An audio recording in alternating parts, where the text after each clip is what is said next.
Hey everybody, what's going on? Hexlex here, got another Master Duel video for you. So we are once again talking about Tearlaments today, but this time, rather than focusing on gameplay, we're going to be talking about different tech cards that you can put in Tearlament decks. Now, I've been getting a lot of questions about what cards should be included in Tearlaments beyond the obvious staples, and the truth to tell is there's a lot of different engines, packages, and tech cards that you can play in Tearlaments. So many different options, in fact, that it might seem a little bit overwhelming. So I figured the best way to talk about this would be to do so in the form of a tier list. Now, as always, these tier lists is just a little bit of a disclaimer. This is entirely my opinion. I'm not saying this is law, but this is where I feel the different tech cards that you can play in Tearlaments will stack up. And you might have noticed some cards, even right at the beginning here, stuff like Ash Blossom and Call by the Grave.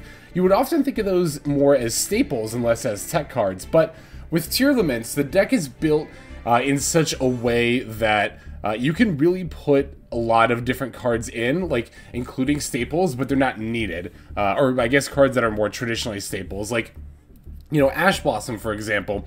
You might think that, oh, you know, it's a max C counter, and of course Tearlaments mill a lot, so it's a staple even in tier decks. But the thing about Tearlaments is that you have to be a little bit selective about how many of these kinds of cards you play, because if you play too many, you're not going to be able to mill your Tearlament names consistently enough. So it's important to make sure that you're getting a concise amount of tech into your deck. So knowing where they all stack up can definitely help with that.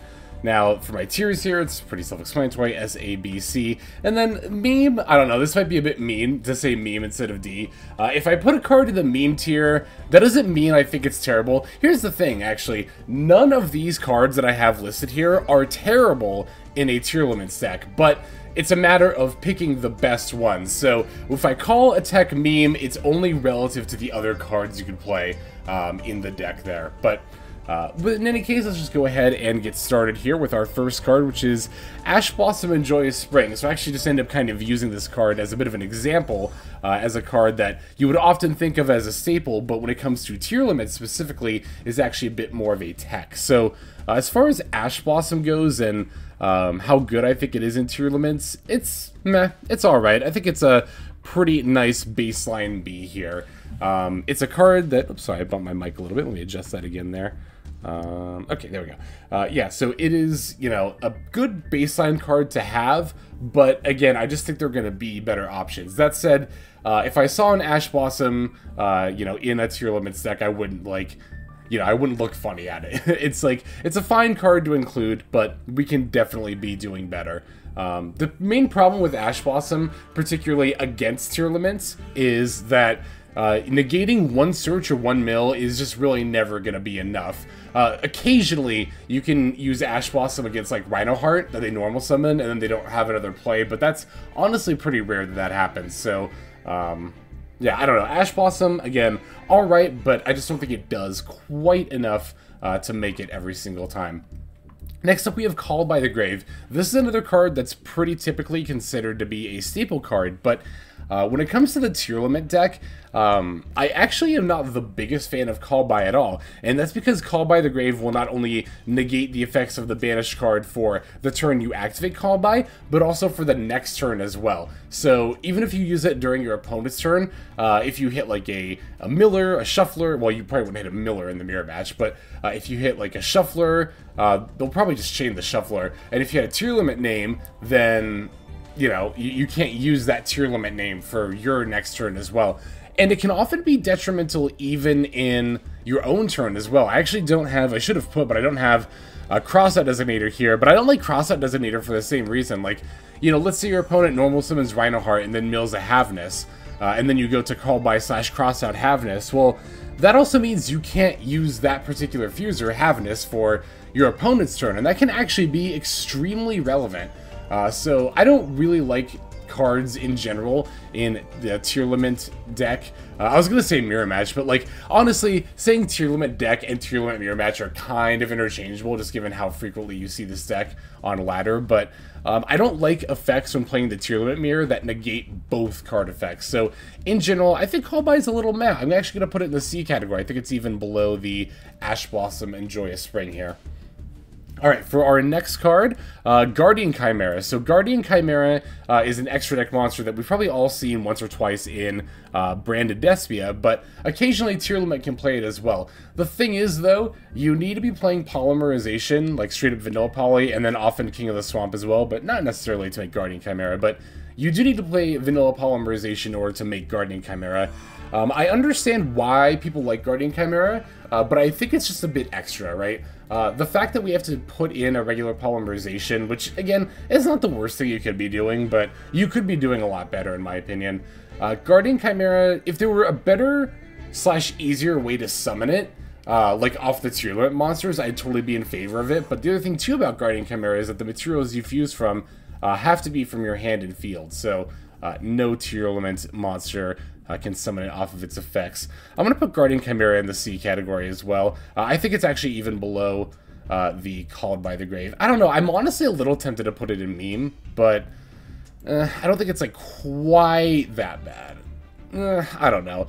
Because the thing is, again, you really have to be playing Polymerization, which means you're likely playing King of the Swamp, which we'll talk about later. I think I'm just going to throw Guardian Chimera in meme for now. I might change my mind later on this, and again, just because a card is in the meme tier doesn't mean I think it's awful, and, you know, a deck that plays it is a bad deck. I'm not saying that. Again, this is just relative to the other cards you could include. I do feel like Guardian Chimera is a little bit of a meme, so I'm going to leave it here for now. I could see it being the bottom of C, but I'll just leave it here in the meme tier. Alright, next up is DD Crow. So DD Crow is a pretty popular tech against Tearlaments in general, being able to blank a fusion summon by banishing the Tearlament Fuser that is activating in the graveyard. As far as playing this card in a Tearlament deck goes, I kind of think it's right there with Ash Blossom and Joy Spring, honestly. I'm going to put it in B, a little bit below Ash Blossom, in that this card is fine to play. I just don't think it really does enough, honestly. Blanking a Tearlaments fusion summon is nice, but it's, again, the same case as Ash Blossom. Negating one of these effects is not really worth, like, a card from your hand. Like, you need your disruptions to be more impactful than that, in my opinion. Now, the thing that DD Crow does have going for it is that it is a dark monster, so it can potentially be used as a fusion material in the graveyard, which is definitely a plus when you're attacking a card in Tearlaments. But I don't think that boosts it. I don't think that's enough to boost it quite up to A. I see quite a few Tearlaments decks playing DD Crow. I don't think it's necessarily a mistake, but I do think there are better cards you can be playing. Alright, next up is Masked Hero Darklaw. So here's the thing about Darklaw, right? When playing Melfi Sprites, I definitely got a good insight into just how powerful Chainable Disruption, rather Chainable Macrocosmos can be as a form of disruption against the Tearlaments Mirror. So I'm really up on the idea of Masked Hero Darklaw.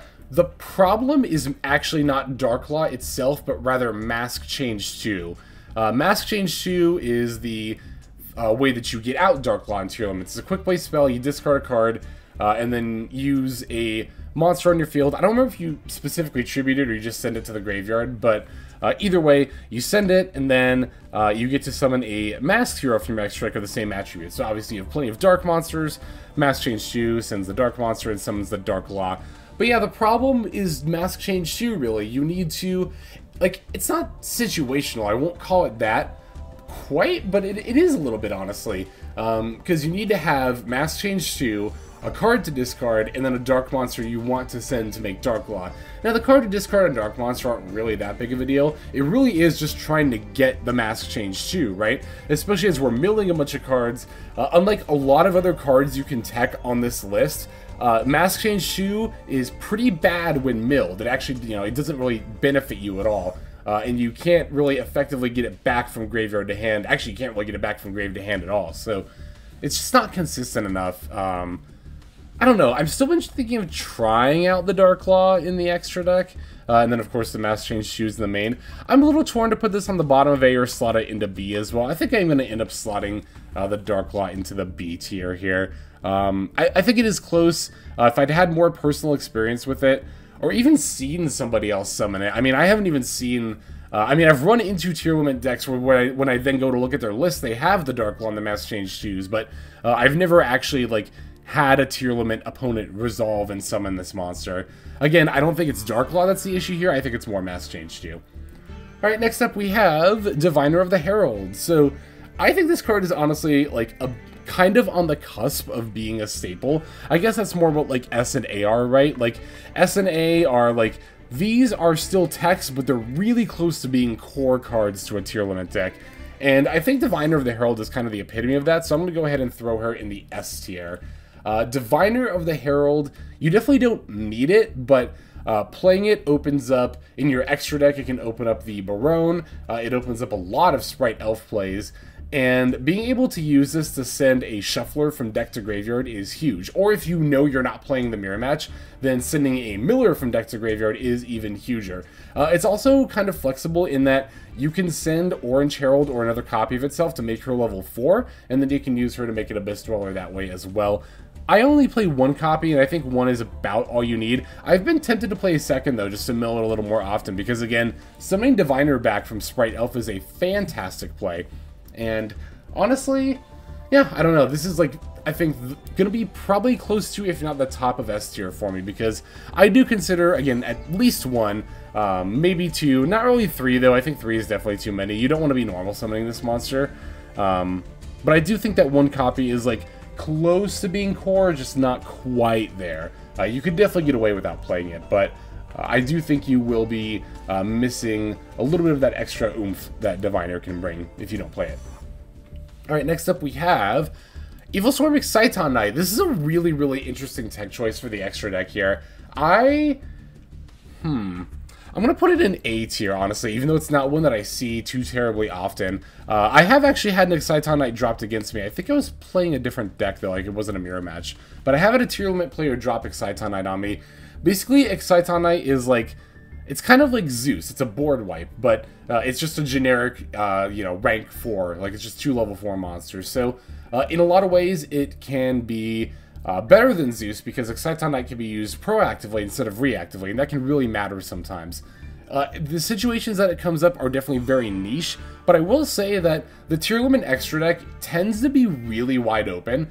There's really, like, about 5, honestly, flex spots in the extra deck where you could reasonably swap out a varying number of tech cards, and if you really wanted to be expansive, you could even argue that it's more than 5, but at least 5, I think.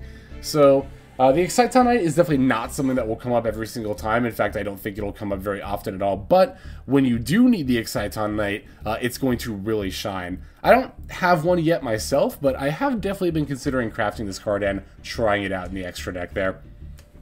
Next up, we have Fairy Tale Snow. So this is another card that I'm going to put up right here in S next to Diviner of the Heralds, in that does every Tearlament deck play this? No. Do Tearlament decks in general have to play Fairy Tale Snow? No. But is it a great card? Absolutely. Fairy Tale Snow is a fantastic tech choice for Tearlament decks. Its main function is, it's really got 2, honestly. In our deck, we're using it to make a rank 4, very often Abyss Dweller, but it can also just be used as general disruption. Turning a monster face down isn't always the best in the mirror match, because your opponent can still fuse with a face down monster.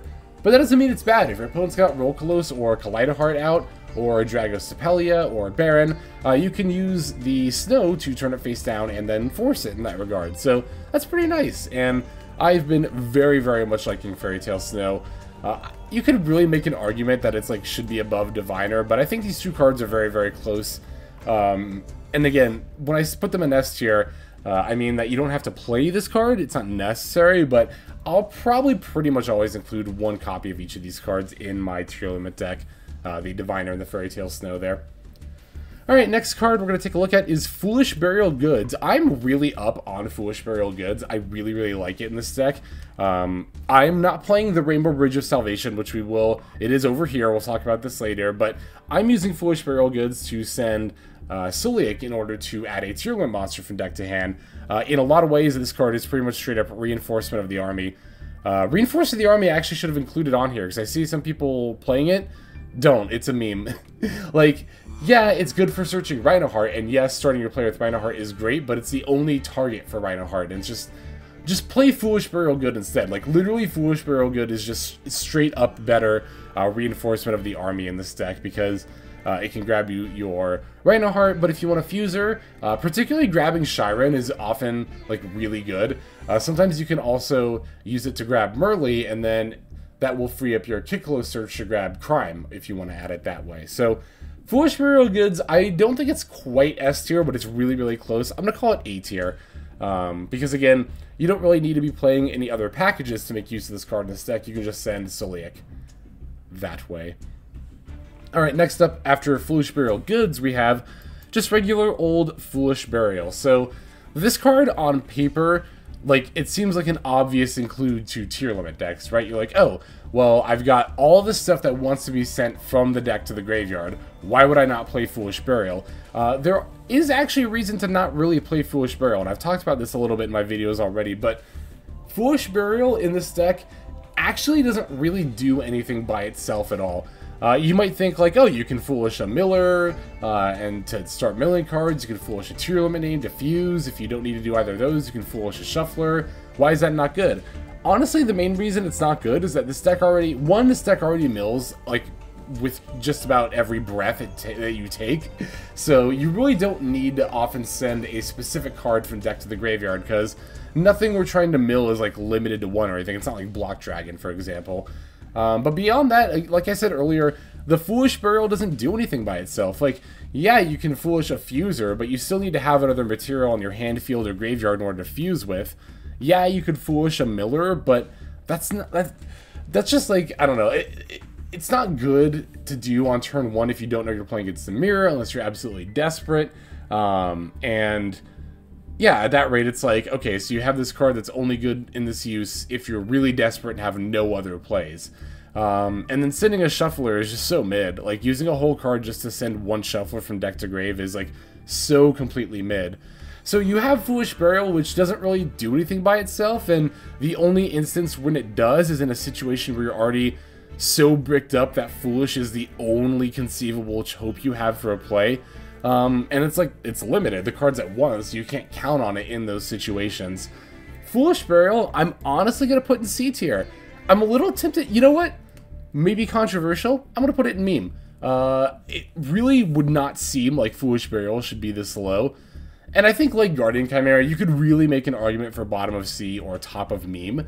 But yeah, Foolish Burial just doesn't do enough in this deck, which is really, really weird. Again, when you like look at the deck and think about it and theorize it, you know, on paper, but in practice, you realize pretty quick just how little impact the card has. Okay, next up we have the Tearlaments Heartbeat. Heartbeat is a card that I haven't personally tried, but I've seen in quite a few decks.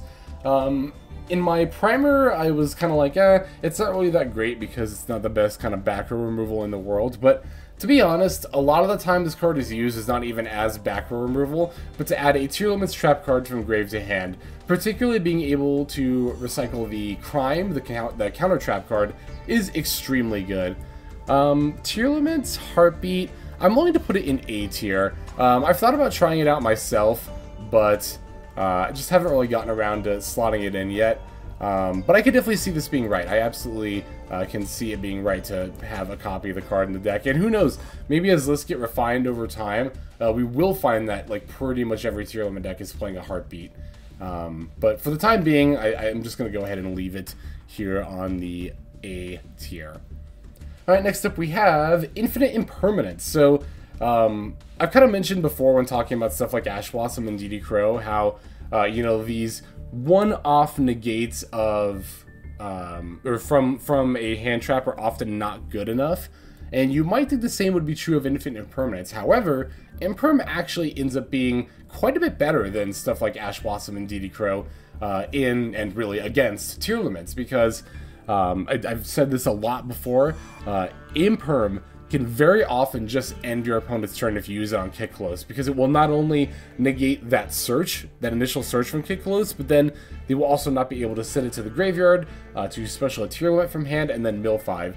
And if they don't have something like a Shiren, or if they don't want to proc a Miller or something like that, then they're really not going to be able to advance their board state beyond that. So The Infinite Impermanence I'm definitely going to put up here in S tier. This, I think you could actually make an argument for putting it in A tier as well, but I've been rocking 3 Imperms since, you know, Tearlaments dropped on Master Duel, and I've been loving it. The card is fantastic. I think it has a lot of utility against the mirror match, and in general, too, of course, Imperm has always just been generally a pretty good card. So, yeah, I like it up here in S tier. Alright, next up we have King of the Swamp. I was really baffled, frankly, when I started seeing people play King of the Swamp right off the bat. I think King of the Swamp is actually a great example of what I like to call TCG bias within Master Duel.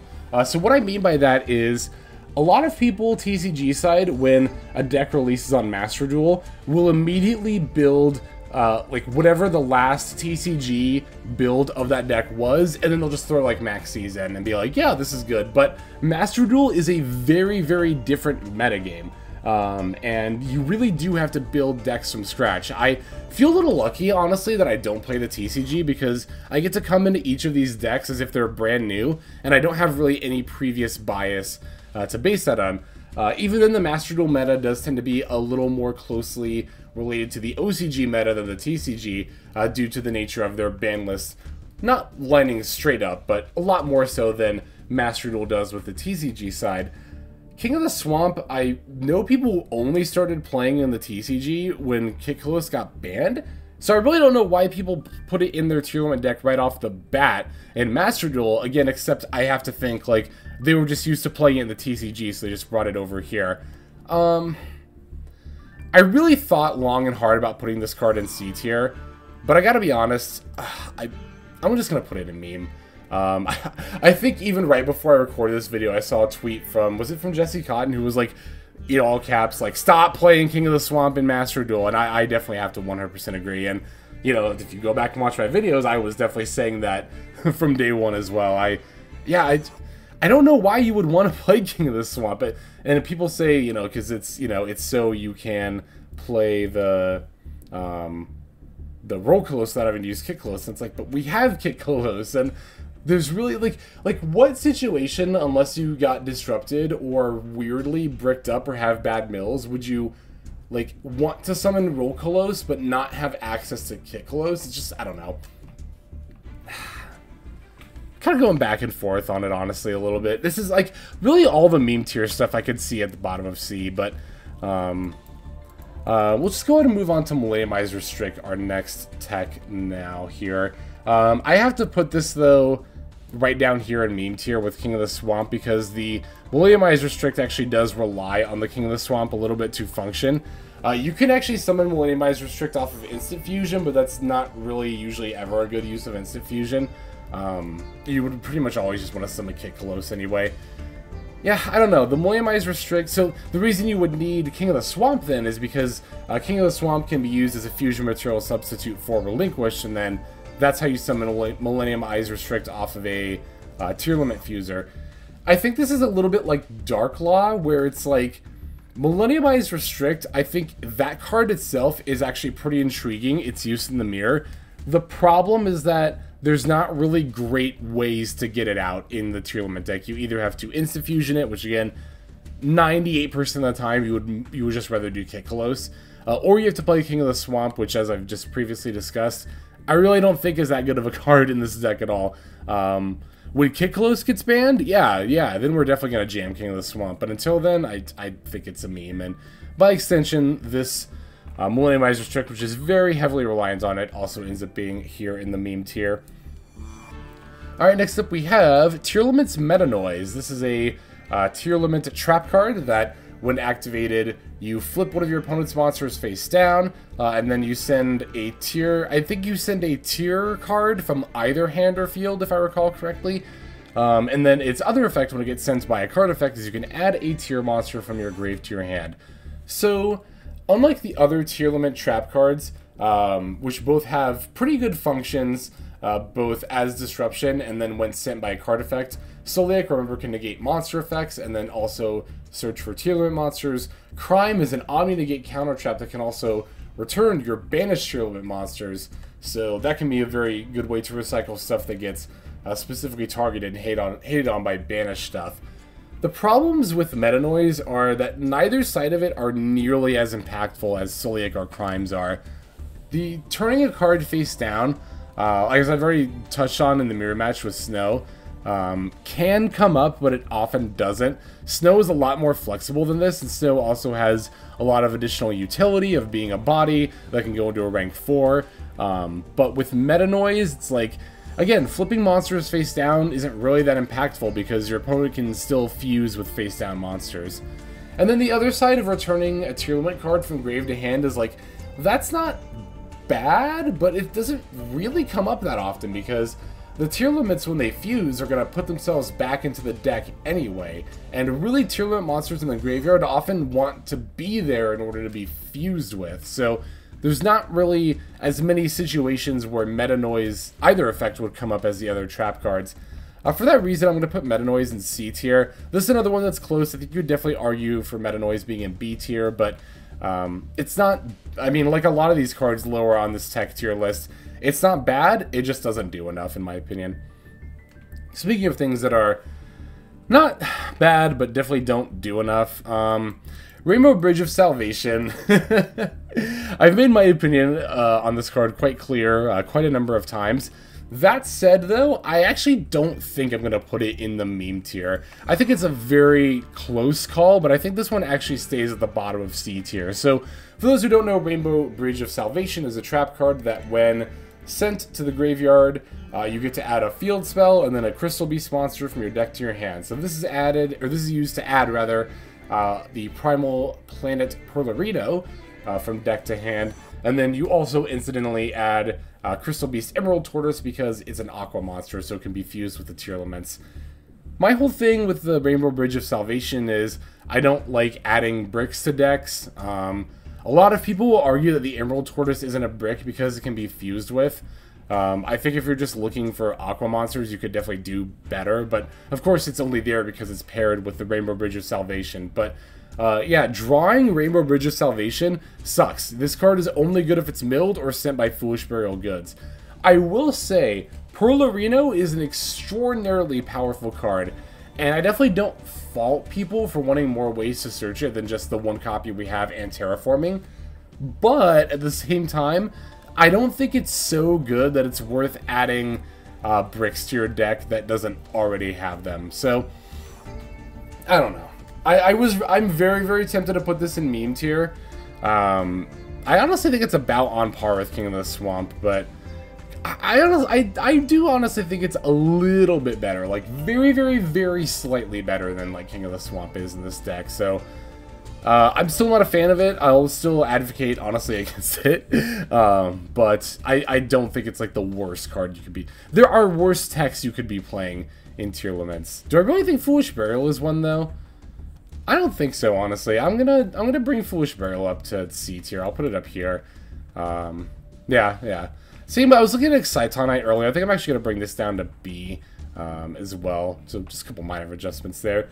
Next up is Super Polymerization. This card I feel honestly pretty similarly to that. I feel I feel similarly to Super Poly that I feel about King of the Swamp, where I don't think this card is awful in the deck, but at this point in time, I don't think it's particularly great. Later, in this case, whenever we get the fusion monster Garura, something, I don't remember the full name, but Garura is a relatively generic fusion monster. The materials are just two monsters with the same type and attribute, but different names. When we get that, I really like Super Poly a lot more in this deck. The problem is, right now, the only thing you can really fuse for is the Mud Dragon, or Kit Close if it's the mirror. But the problem with fusing in the mirror, really the only good use of Super Poly in the mirror match is like getting rid of your opponent's Abyss Dweller before they have a chance to fire it off. Because during your draw phase, priority will pass to you first, so you can play Super Poly before your opponent has a chance to play their Abyss Dweller, and then of course they can't chain the Dweller to Super Poly because you can't chain anything to Super Poly. But again, I think that's like the only instance in which I would proactively want to have Super Poly in the mirror at this time, because like just about any other board state, this card doesn't do enough for you, and it can often do more for the opponent. So like, let's say your opponent's board state is Roll Close plus Havness. It's a very common board for your opponent to have. If you Super Poly'd and fused your opponent's Roll Close and Havness and made Kick Close, good for you, you made a Kick Close, but your opponent just gets their Roll Close right back due to its own effect, and then they get to fuse off of the Havness that you sent. So it's like, and you can't fuse away the Collider Heart because it can't be used as a fusion material, so you can't even remove that with Super Poly. So yeah, that's kind of my beef with Super Poly right now, is it doesn't do enough, you don't have good targets, and then on top of that, it can often just help your opponent. I'm putting this card in meme tier for the time being. I really do think this card is a meme. Is it bad? No, but could you play better stuff? Absolutely. You could even play Droplet over it, which I really should have had on this list. Forbidden Droplet, I think I'd probably have on either A or B tier. It's definitely not bad. But Board Breakers are like, I feel like I'd rather have more proactive stuff as the tier limit player. Alright, next up we have Supreme Seamare. This is a card from the latest set. It's a level 4 water aqua that when it's normal summoned, you send an aqua from the deck to the graveyard. Basically, I mean, this is a meme. I've seen a number of people run this though. It's like, I guess if you really want Rhino Hearts, you know, more than 3 Rhino Hearts, then you can play Supreme Seamare. It is level 4 at the very least, so it can make Abyss Dweller, but it's lacking one extremely important thing, and that's having Tearlament in its name. And for that reason, I just don't think it's good enough at all. Alright, next we have Triple Tactics Talent. So this card, I'm going to put it in A, but I'm going to put it at the top of A. It's close though, I could see it being an S tier. This is one of like many like techie cards you can play. Kind of in the same vein as something like Infinite Impermanence or Ash Blossom or DD Crow. It's not really disruption in that regard, but it can be by looking at your opponent's hand and shuffling back a card or taking one of their monsters. Very rarely do I actually use the draw 2 on this. The only instance I think I would really ever draw 2 off Triple Tac, this is also like kind of generally speaking, is if my opponent didn't have many cards in hand or on board. Like, I mean, that's really just it, because otherwise I'd rather either look at their hand and stop them from making a play on their next turn, or if I'm trying to end the duel this turn, I'll just steal one of their monsters. So, yeah, Triple Tac, it's pretty close to S for me. I really like it. I jam it in a lot of different decks, and I do currently play it in Tearlaments, but I don't think it's, like, near core level, the same way that, like, stuff like Diviner Snow and arguably Imperm are. Alright, finally, we have El Shaddoll Winda. Kind of thought a little bit back and forth about where I wanted this card, but I'm going to put it next to Dark Law and Exciton Knight. I'm going to put it B. I'll put it at the top of B tier, though. El Shaddoll Winda and just the Shaddoll package and Tearlaments in general. It's one of those cases where it's not bad by any means, definitely not bad, but it can be a little tricky to use, because if you're going first, then you need to really make Winda at like the end of your combo, right? Because obviously if she's on board, it's going to mess you up for your plays. And you can't always necessarily control that. You know, there is an argument to making Winda during your opponent's first turn. That's also something that you have, frankly, even less control over. And even if you do make Winda during your opponent's first turn to stop your opponent, you're going to have to use your first Tearlament Fuser in order to make Dragostapelia just to get the Winda off your board so that you can make plays. That's not to say Winda is bad by any means, but it's a little more, I think, niche use than a lot of people might think just at a glance. So I am going to leave Winda here at B, but at the top of B.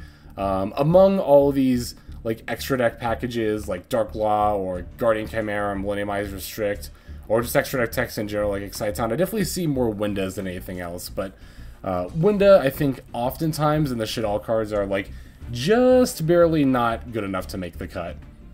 And there you have it. There is our Tearlament Tech tier list. So I'm looking over it once again, and yeah, I'm pretty satisfied about where everything ended up here. If you have different opinions, definitely feel free to let me know in the comments below. If there were cards that I did not picture here, off the top of my head, Forbidden Droplet should have been on this list, and I would have put it in B tier, I think. But if there's any other cards you can think of, definitely let me know where you think those would rank in the comments below. But yeah, let's go ahead and just move now to our outro. Alright everybody, thank you so much for watching all the way to the very end of the video like this. That means a whole lot to me. Not just personally, but it's also a great way of supporting the channel as well. If you're interested in supporting the channel in other means, you can of course feel free to comment and or subscribe right here on YouTube.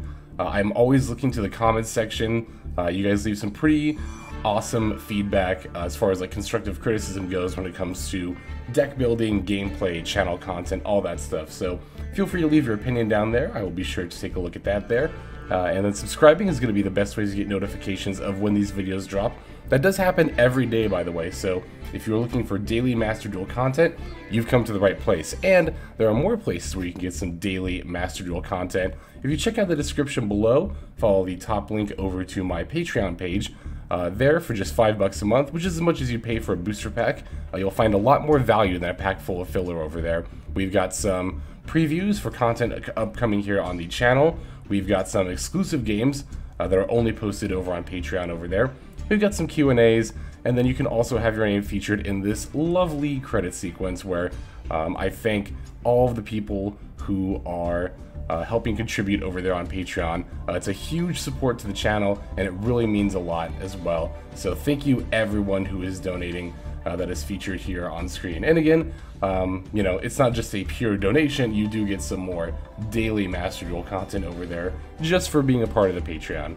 But I think that's about all the time that I have for today's video. Once again, I just want to thank you so very much for sticking all the way to the end of the video. Again, it just means a lot as I do put a decent amount of work into getting these videos out every single day. But that's about all the time that I've got for now, so without further ado, this is Xlex.